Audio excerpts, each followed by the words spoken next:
We're here at Slimbridge Wildfowl and Wetlands Trust Reserve, and it's a true oasis for any ornithologist. It's just one of those places where you're guaranteed to see something really, really special.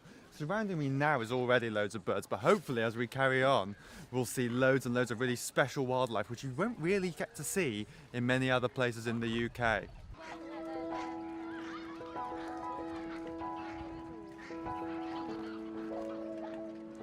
Obviously, you know, all the captive birds that are here are really, really nice, but there's nothing like for a bird watcher to go and see some actual wild birds. So I'm just going up to this hide now to see what we can see. One of my favourite species of duck in general is just sat right in front of us. It's the shell duck, which I believe is Britain's largest species of duck. They're almost sort of goose-like in size. They've just got beautiful, I love that shade of brown, beautiful brown feathers, white and black. Ah, we've got a nice teal at the front there. It's lovely. Actually, yeah, from Britain's largest duck to Britain's smallest duck, the teal. Really, really nice, dainty birds. Now we've got a shoveler. Now shovelers could possibly be my favourite duck.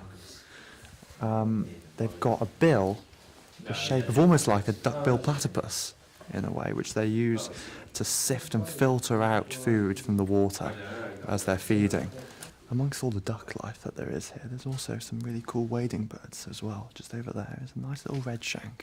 It's a completely different niche to the ducks. So as the ducks, when they're feeding, they're dabbing about in the water with their bills.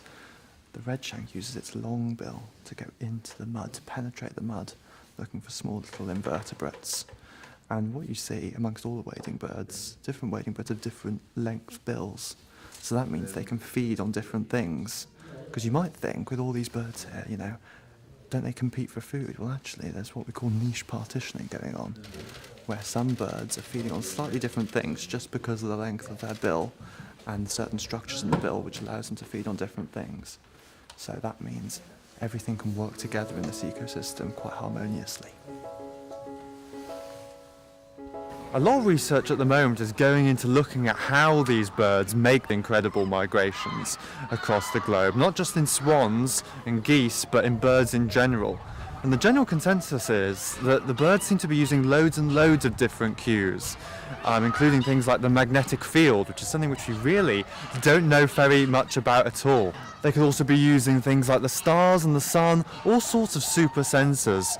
It's something which maybe we don't really think about that much really, because, you know, if we want to get somewhere we can just look on Google Maps. But birds, how on earth do they do it? And in fact, a lot of research has been done on pigeons, where they've blindfolded pigeons and released them and see whether they can find their way back home. Okay, we're just outside another hide, and we've just been told there's a buzzard inside, really, really close up. So, how can you deny that? Let's go and have a look. Cranes! God, we've got cranes as well. Where's that buzzard? Ah, yes. Really nice close-up view of a buzzard just on the fence there. Quite common birds, but it's really, really nice to see them close up because they are actually really, really impressive. They're huge birds. You get a lot of people mistaking them for eagles, but they're really quite placid birds of prey. And this is the man himself, the person who's responsible for all of this. It's Sir Peter Scott. He founded Slimbridge in 1946, and he was the main guy who set up all the really important breeding programs that are going on here today.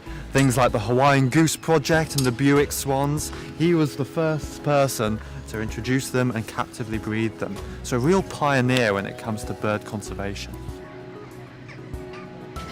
Well, it looks like it's feeding time, doesn't it? The local rangers just come here to give the birds their daily dose of feed, and they're going a bit crazy. Even the gulls are coming to feed them what they have to offer, as if they don't have enough food. There's stuff absolutely everywhere. There's coots, mallards, shell ducks, black-headed gulls, mute swans. It's going a bit crazy here, oh my god! The gulls, of course, are real opportunists. They'll eat anything when they've got the opportunity. They're really versatile, and that's partly why they've been such successful birds when it comes to colonising our cities, because they really are not very fussy at all. And look now, you know, a few moments ago we had eagles and mallards feeding here, but now they've just completely taken over.